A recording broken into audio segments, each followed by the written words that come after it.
Welcome back. Larry Johnson joins us today, a former CIA analyst who also worked at the U.S. State Department's Office of Counterterrorism. How have you been, Larry? Pretty busy. We're celebrating the 4th today, but I always make time for you. Oh, I appreciate that, and happy 250th, I guess, Yeah. for the United States. It's yeah, it's well, the shirt is very appropriate, though.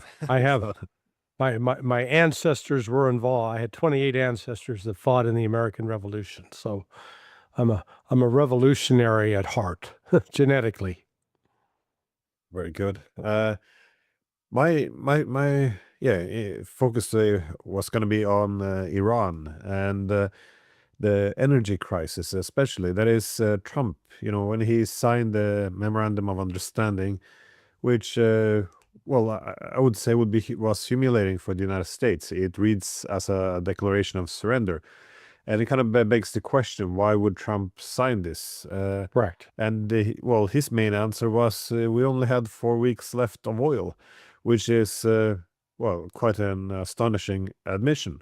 But yet again, at least that's what he said. This was the motivation, and it begs the question now, though: how is the situation with the oil now? I mean, are things loosening up? Are they improving, or how? Again, it's hard to simply switch. What's a good expression here? Yes, so switch the dial and suddenly turn everything back on. Yeah. So I like to take credit that I was always this smart and I knew all this all along, but I didn't.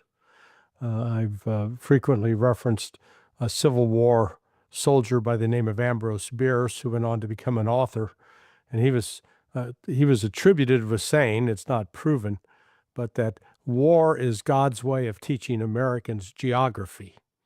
And now we could add to that, war has been God's way of teaching Larry Johnson about the oil industry. So when Trump made that claim, he wasn't talking about all oil across the board. What he was talking about is the supply of high sulfur oil, or it's known as sour crude or heavy crude. And the Persian Gulf, it was supplied 20% of that to the world. When on February 28th, when that was cut off, it wasn't an immediate disruption in supply because there were very large crude carriers still out on the ocean full of oil that were sailing to their final destination. The last of those ships carrying crude reached their destinations roughly around April 7th, April 10th, so about 40 days after the start of the war.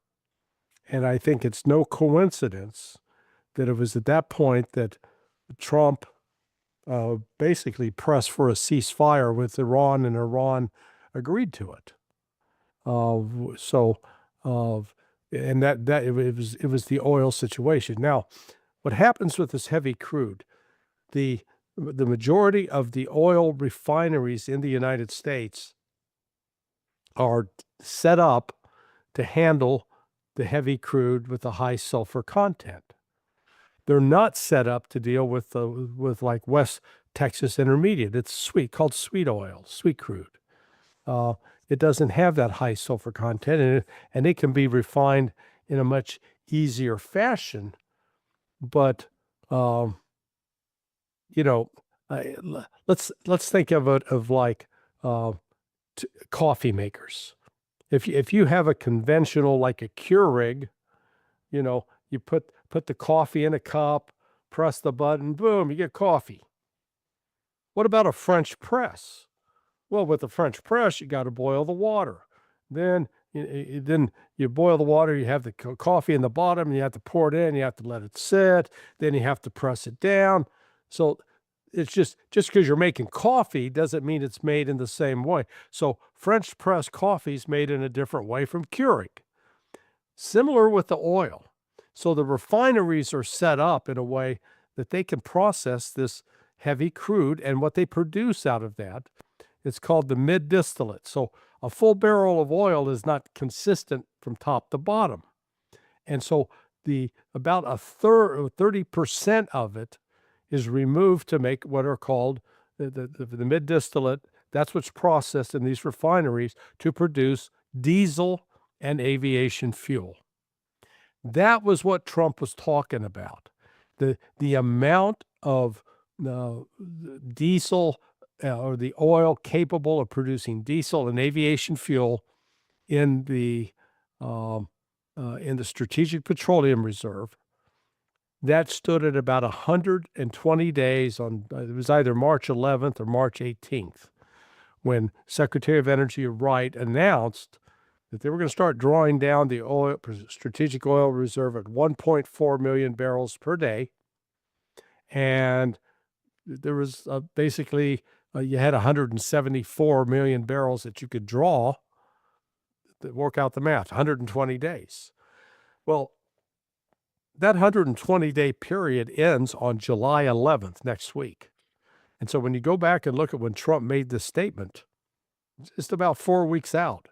So he knows that the United States needed to get the Persian Gulf back open and get that oil flowing out, specific also to America, because most of the oil that's come out since the signing of the MOU is going to Asia, going to China, India, Japan, South Korea. So that really hasn't fixed it for the United States. So we come back to the problem that when February 28th war started, that let's jump ahead 40 days, on April 8th, the total supply of oil, diesel fuel, fell down 20%. That was no longer available to the world. Therefore, the way to cope with that was to start drawing oil from the Strategic Petroleum Reserve. That allowed you to pretend that it got back up to where it was. But now on sometime next week, we're going to actually be at a real deficit, and there's no way to replace that deficit until such time as the oil coming out of the Persian Gulf is restored back to the original volume and it's arriving on shore in the United States. So even, let's just say that an oil tanker comes out tomorrow, leaves the Persian Gulf, heading to the United States. That's a 42-day sailing trip. So the point is, there's no immediate solution to that, and the economic markets, as far as I understand, they've not captured or caught up to this. It's going to sort of hit them by surprise. Well, is the oil flowing though? Because the shooting has not really returned, but Trump took credit for hitting the Iranians hard a few times. So again, it's important, I guess, to keep up the strongman image. But to what extent is the oil actually flowing now? Well, there's about it looks like about 20% of the normal daily capacity that came out of the Gulf prior to the 28th of February is coming out now, about 20%. But it's overwhelmingly going to Asia. So it's not coming to the United States. It's certainly not going to Europe. So this is where the West has a problem now. And as you noted in sort of your opening remarks, there's no immediate fix. This isn't like you flip on the light switch and boom, hey, everything's back on and we're running. This is, and I didn't, I guarantee you, I didn't understand this until I had two different people with familiarity in the oil industry, and then I listened to Chris Martenson, and Chris is very smart on it. The one point Chris has not made in his analysis is drawing the distinction, or helping people understand that the shortage is not oil in general. The shortage in particular is in the heavy crude that's used to make diesel and aviation fuel. And understand that if a refinery is going to make aviation fuel, it's got to be set up in one way. If it's going to do diesel, it sets up in a different way. So it's not just a matter of it comes in and they say, they're diverting it. They say, okay, half is going to go to aviation, half is going to go to diesel. So this is this is going to get pretty dicey. And all of this assumes that there's not an emergency. What could create an emergency? Well, if the United States decided to go back into combat operations against Iran, it's going to need a lot more aviation fuel. Or if there's a hurricane that comes in, we're in hurricane season now, and if it comes in the Gulf, Gulf of America or Gulf of Mexico, take your pick, and wipes out one of those refineries, then you're really in a serious situation where you're going to have to make a choice. Are we going to have diesel for trucks, tractors to carry food to grocery stores? Or are we going to have aviation fuel to fly aircraft around the country? I think if it comes down to that, they're going to be most likely to choose the diesel over the aviation fuel. But again, that's sort of a simplistic approach because, the aviation plays a critical role in the transport of a lot of goods as well. Well, Vance was trying to defend the MOU because it has obviously attracted a lot of criticism. And his main argument seemed to be that, well, we had to do this in order to get the oil flowing again. That's the point. Well, if that's the goal, that's not the same as saying we're gonna, put our hostilities with Iran, leave it in the past and create completely new relations. Indeed, it could indicate that, this could be quite deceptive. That is, buy some time to open up, refill the world markets. But on the other hand, we also see that the U.S. appears to be, well, as soon as the MOU was signed, the U.S. appeared to begin to renegotiate it already. Yeah, well, And in a specific case, an offer was made to the Iranians that, we'll release some of your frozen assets, something they're supposed to do anyways, according to the MOU, but conditioning on it that there won't be any toll or fee on transiting the Strait of Hormuz. How do you make sense of this?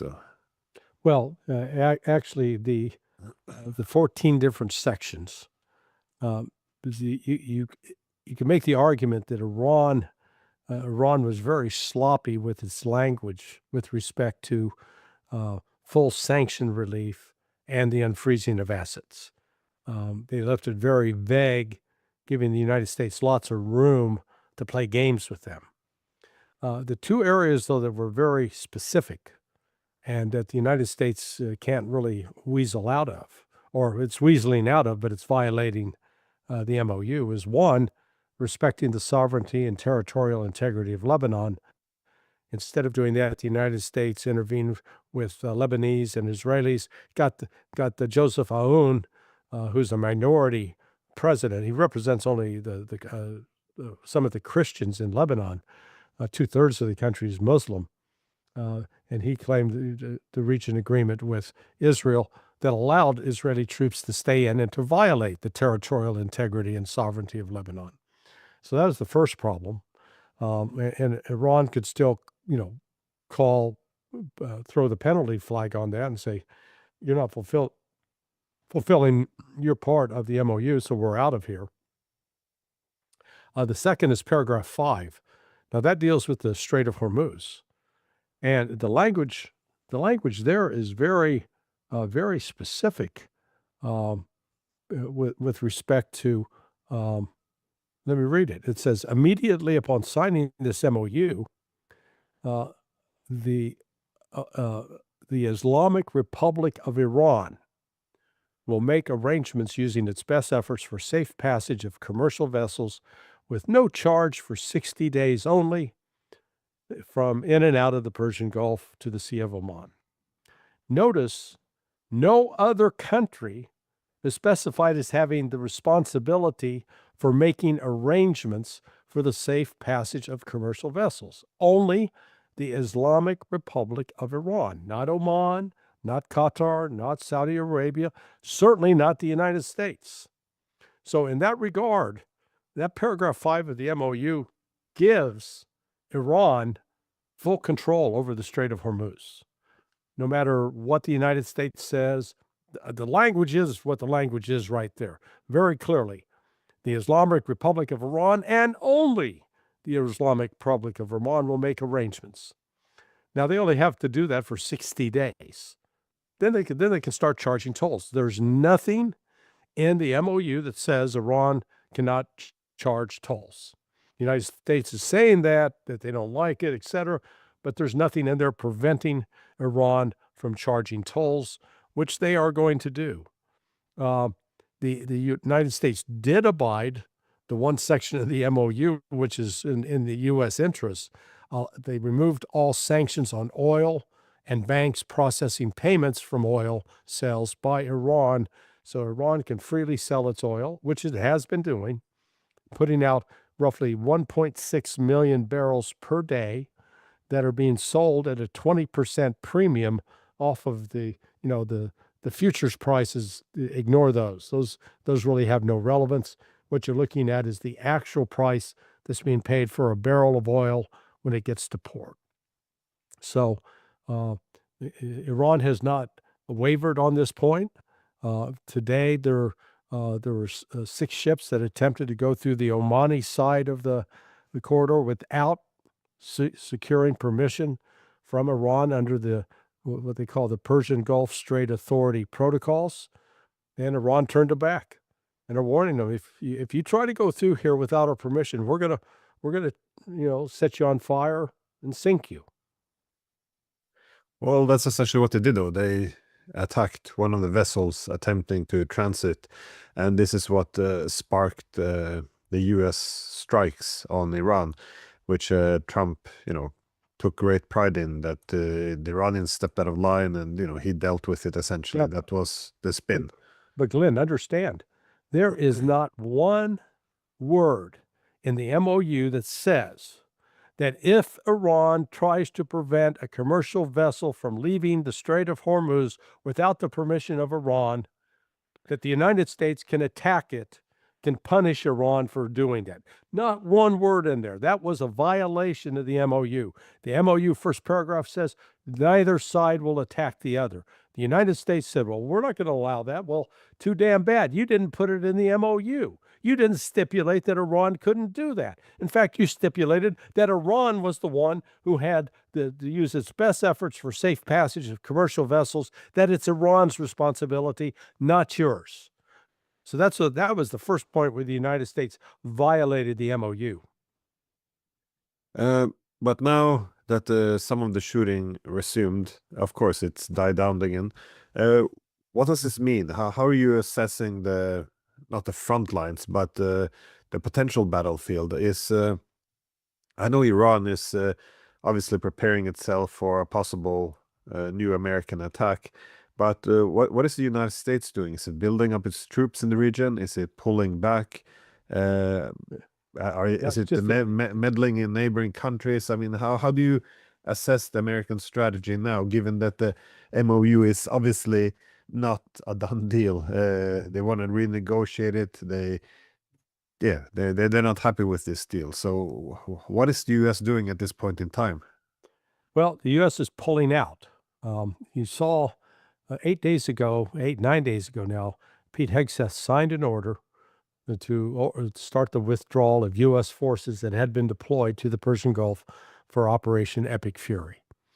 There was a report out of the U.K. yesterday from Farnsworth, I think that's the name of the base, where B-52s had been established. They were based there in the U.K. for action against Iran. They withdrew from the UK yesterday in the last 24 hours.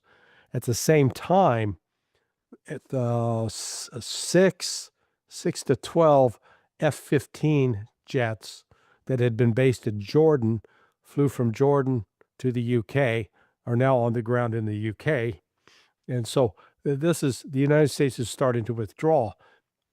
In order to cover the fact that they're withdrawing, they're putting out some very strange disinformation.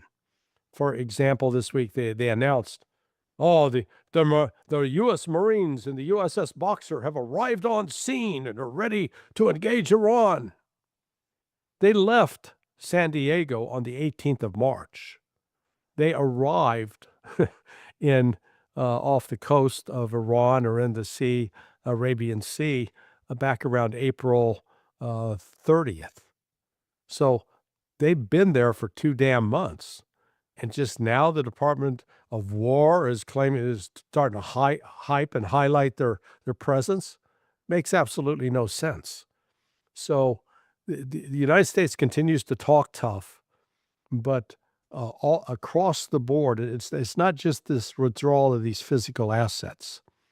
Then before the war started, the United States,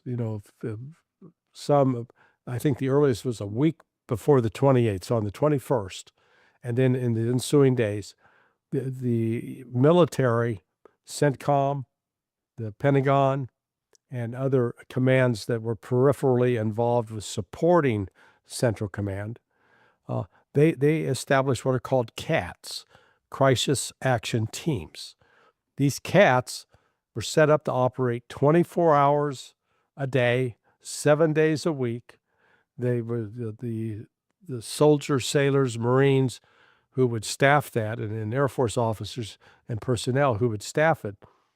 They would come in like at 6 a.m. in the morning, work to 6 p.m. at night, go home, get some food, get some rest, come back the next day. That was repeated, that went on for like 4 months. It was only now about 3 weeks ago, well, it coincided with the signing of the MOU. The CATs stopped operating on 24/7 hours. There are still groups, individuals tasked with monitoring what's going on in the Persian Gulf and with Iran, but they're working Monday through Friday, 8 a.m. to 5 p.m. Big difference. So, until that CAT is put back on a 24/7 rotation, the United States is not going to engage in these kinds of attacks that they were doing back on June 9th and June 10th. And, here we are on July 4th already. So the last big attacks were, June 9th and June 10th. And remember, it was Iran that struck last at the air bases in Kuwait, Ali Salem, and at the air base in Bahrain, Al Issa. And the United States didn't retaliate. So the U.S. actually has effectively stood down in terms of its military effort. If what you say, is correct, that the United States have decided to essentially stand down, that means that the Iranians will now come out on top. What does this mean? How will that transform the region? Because Iran was, it was severely weakened. It was supposed to be knocked out, and now it looks as if it can become a key regional power. Do you see any possibilities? Again, we don't need crystal balls because there's a lot of things that could happen, but how could the region change? Because as Iran grows now stronger in a more powerful position, especially in the Strait of Hormuz, the Gulf states would have to adjust. Also, the Israelis seems to be turning a lot of their anger towards Turkey now for a variety of reasons. Do you see a possibility here of if the U.S. position is weakened in the region, some hostilities directed to other parts, that you could have some improved ties between Turkey, the Gulf states, Iran, or do you think this is they still have their own internal issues, irrespective of the U.S.? Well, it's an objective fact that the U.S. is in a weaker position now than it was on the 28th of February, simply because on the 28th of February, you had the U.S. Naval Headquarters, Fifth Fleet Headquarters there in Bahrain. You had an admiral, complete staff. They had different sections operating. They had intelligence and logistics and plans and operate. They had the whole shooting match, and they were there to receive and provide support for ships. That's now closed. It exists in name only, but it is effectively closed. There are no command operations going on there of any significance. And in addition, the radars, there were several radar and satellite communication systems that were tied into that base. They were destroyed. So essentially, so right now, the United States has lost full capability in Bahrain. Similarly, in Al Udeid. Al Udeid was the largest Air Force base until you got to, say, somewhere like Incirlik. And, you know, it was a big, when the war was going hot and heavy in both Iraq and Saudi and Afghanistan, Al Udeid was a major transit point for U.S. troops coming in, going out. In fact, I flew through there in May of 2006. I was headed to Balad in Iraq, but I had to go through Al Udeid and, you know, saw the lash up. Well, since then, once the United States basically drew down in Iraq, its military effort, and then started scaling back in Afghanistan, that Al Udeid became the center for what's called the Combined Air Operations Center, the CAOC. And the CAOC had, again, the $1 billion radar there at Qatar, and they could literally see to India, to the middle of the Mediterranean, north to the Black Sea coast of Russia, and then south to Diego Garcia. So they had this huge area they could cover, monitor all flights. I know that when the U.S. was conducting air operations and ground operations in Syria, a friend of mine who was stationed there at the time, this is back in 2016, 2017, he told me about how every day the Air Force general who's in charge of that operation was on the phone every day with his Russian counterpart, deconflicting so that the Russian planes and the U.S. planes wouldn't run into each other.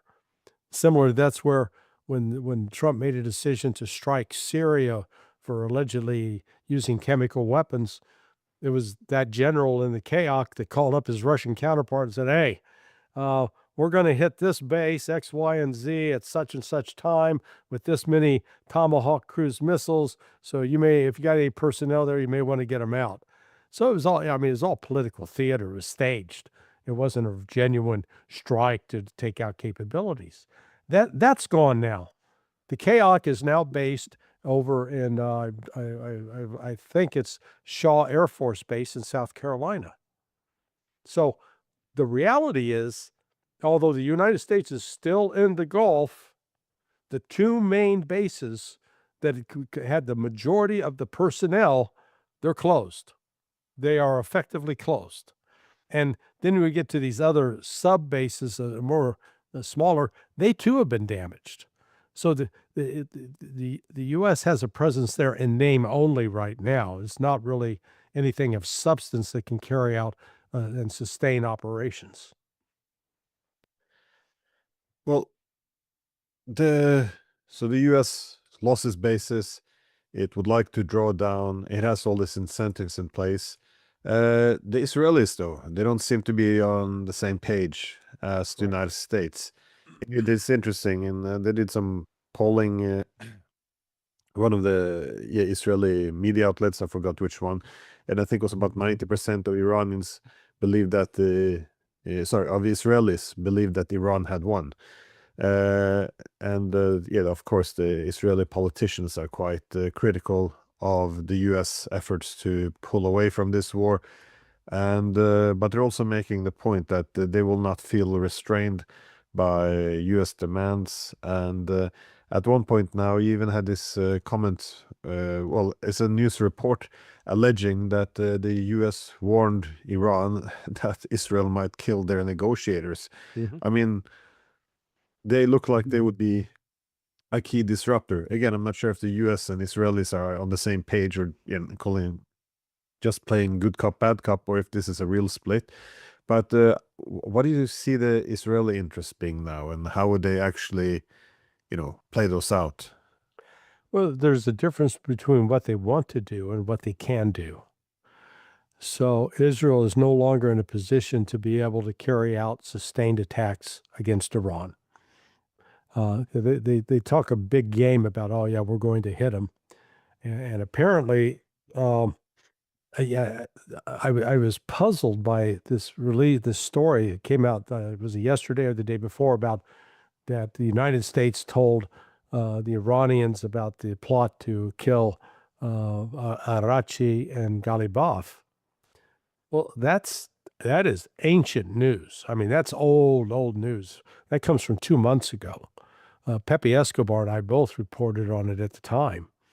That, and in fact, the Iranians, Professor Morandi himself, he was interviewed earlier today by Nima, and he discussed that. He goes, they didn't get a single warning from the United States.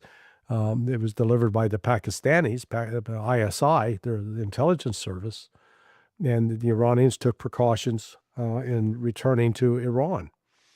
So now, at present, Iran would like to, I don't think they've relented in their desire to kill the new Ayatollah, as if that's going to accomplish anything, because without the presence of the United States and its fleet of KC-135 tankers, not to mention having a dedicated supply of aviation fuel, which is, again, going to come in short supply here. Israel, they can launch an attack, maybe two, and then they're going to be crushed. They will be crushed by the Iranian response, as Ted Postal, decisively demonstrated a week ago in a interview he did with Danny Davis. He showed the video footage and proved beyond any doubt that even with the Patriot missile and the THAAD missile systems, which reportedly were carried out 2/3 of the response to ballistic missile attacks fired by Iran during the war from 28 February through April 15th, that less than 10% of them were effective. So in other words, Israel does not have any kind of effective air defense against these ballistic missiles. And if Iran decides to re-engage, Iran's going to be in a position to destroy the airfields, to destroy the aviation and fuel capabilities of Israel. And, Israel, they've already had 2 bites at the apple. And each time they've had to beg, get us out, bring an end to this, let's get a ceasefire, because of the damage they were suffering. So Iran holds a lot of cards in this right now. Well, listen, before you go, let me ask you about something with the Ukraine war here. That is, there's now reports in the Telegraph and some other newspapers suggesting, or not suggesting, stating quite openly that they have intelligence that Russia is planning to strike Poland to check NATO response. Again, at one level, I thought, yeah, possibly the Russians do need to restore their deterrence, and they're quite outraged at the moment. On the other hand, why Poland? I mean, Poland exactly at this point in time when you have this huge split between Poland and Ukraine. If it was Estonia after the revelations, now that they were involved in the attacks on St. Petersburg, or Germany because, well, they seem to have lost their minds, it would seem more plausible. But Poland, also, the goal isn't to restore deterrence, it's just to check how NATO would retaliate. I mean, it sounds fishy, while at the same time, it could be possible, but yeah, I'm not buying it. How are you looking at this, though? No, you put your finger on it. Look, over the last 2 weeks, the split between Poland and Ukraine has widened. I think the average person listening to you or watching this doesn't realize that during the first 3 years of this war, of Ukraine's fight with Russia, the largest contingent of foreign fighters in Ukrainian ranks were Poles. So they were the largest representatives, and well over I think well over 10,000 Polish soldiers or volunteers have died in the course of this war. But in the last 3 weeks, the Nawrocki, the Polish, I guess the current Polish president, and even Donald Tusk, they started taking note of the fact that the Ukrainians were honoring these Stefan Bandera and these other, fascist or Nazis. I mean, there's no other way to. They were actual Nazis who were responsible for the Volyn massacre, where over 130,000 Polish civilians were murdered by these Ukrainian monsters during World War II. And Poland basically has come out and said, there's no way in hell Ukraine's getting into the EC until they repudiate all of that. Absolutely not. So that's now where they stood. And I think this story was leaked as part of an information operation to try to generate more sympathy in Poland for the Ukrainians, to try to forget about that Volyn massacre stuff. You got to worry about the Russians. They're coming to get you. And but I think the Poles are saying, no, we're not forgetting the Volyn massacre. These people that Ukraine is honoring and elevating to hero status, they were mass murderers, and they killed civilians. They're guilty of war crimes. So, and Russia doesn't need to quote, let's test NATO's response, see what they might do. No, they've been making it very clear that NATO's going to get a response, but it's not a test. And your friend and my friend Sergei Karaganov, this is what he was speaking to. That you've over the last 2 months in particular, the rhetoric coming out of Europe, Germany in particular, UK in particular, has been very bellicose, extremely threatening, and then that's been accompanied by actions as well. In fact, Vovan and Lexus, I don't know if you know the boys, I do. They're incredible talents. Well, they managed to get the Estonian, I think it was the foreign minister on the phone, or defense minister, one of those two. And he thought he was talking to... advisor to the president he was. Yeah. And so he thought he was talking to one of Zelensky's leading guys. And he admitted that, we've been facilitating your drone attacks on Russia. Screw them. Well, so now Russia's got, knowing that the Baltic states are actively involved in collaborating with Ukrainians in these drone attacks. Then 2 days ago, one of the Russian oil tankers was exiting the Baltic, and a German patrol boat came up and tried to intercept it. And it was being accompanied by a Russian warship. And the Russian warship, man, made a beeline for the Germans, and the Germans said, Ach du Liebe, and retreated. So, the tensions are ratcheting up between NATO and Russia Russia's made it clear they are going to exact a price from Europe if they continue to escalate in this fashion.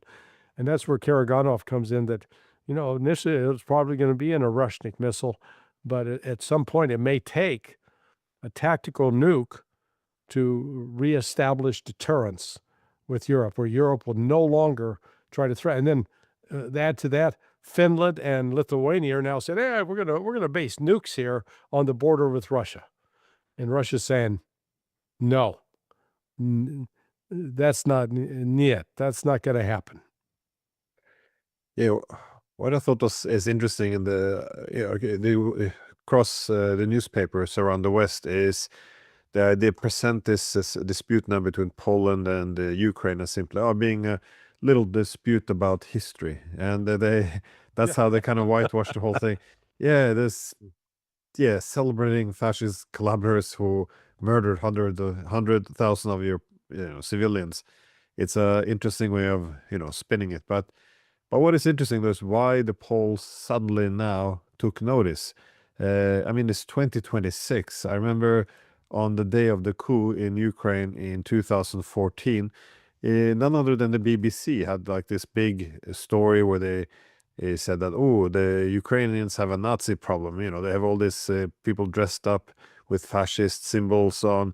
They noticed that in City Hall after the coup, it was full of banners attributing OUN, you know, the nationalist Bandera, all these people who are considered to be, as you said, war criminals in Poland.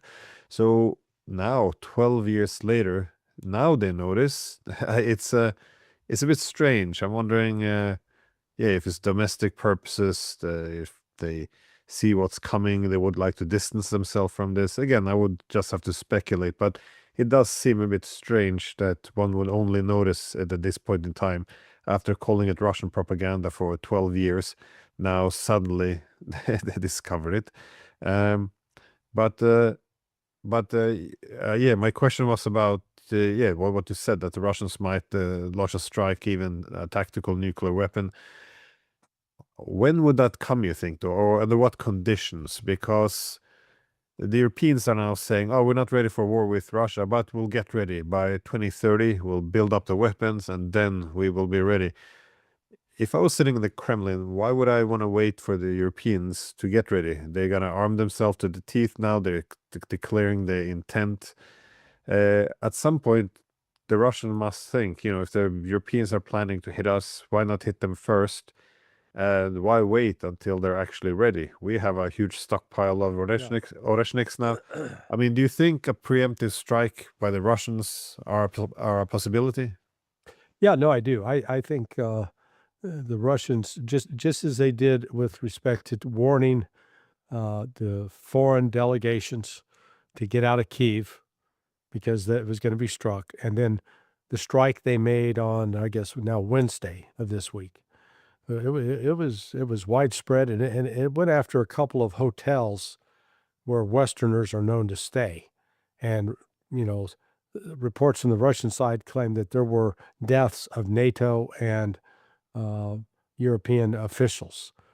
We've not seen any independent confirmation of that, but it was a clear sign that you know, Russia's going to make good on that threat, and the next threat would be against factories in the UK and in Germany. I think those would be the two priority targets. That if Russia continues to get hit with long range missiles or intermediate range missiles and long range drones that are being produced in the West, that it will take action against them and hit them. And then follow up with a warning that if this is continued, it will be followed with tactical nukes. That we are not playing around anymore. We're not going to let you sit here and launch attacks on us that you think there's no consequence. Yeah, well, I remember in November of 2021 when the U.S. and Ukraine signed this some what was I forgot the name, some the yeah, strategic partnership, something along those lines, which would elevate the U.S. military contributions to Ukraine. At that point, the advisor to the former French president made the point that this was when the Russians believed that it was either attack or be attacked, and merely 3 months later they attacked, wanting to be first. So there are some indications that, you know, from the Russian perspective, they saw this attack as being preemptive, a war that was coming, and they would do it on their own terms instead of waiting for the other side. So it's not that unrealistic, I guess. Anyways, yeah. Before we go, do you have any final thoughts? Well, yeah, I'd pay attention to what happens with the fuel situation with diesel and aviation fuel over the next couple of weeks. Um, Again, maybe maybe those who passed me this information missed something, but I thought they made a pretty credible explanation about how the price on the market for futures is not actually capturing accurately what's going on. So we'll have to see what if at a minimum I think the fuel shortage, it will limit what the United States can do militarily, at least for the short term. But, once we're into September, the odds of Trump trying to restart attacks on Iran and risk U.S. casualties and U.S. losses before the midterm, I don't see that happening at all. Well, Larry, as always, thank you, and happy Independence Day. Hey, thanks so much, Glenn.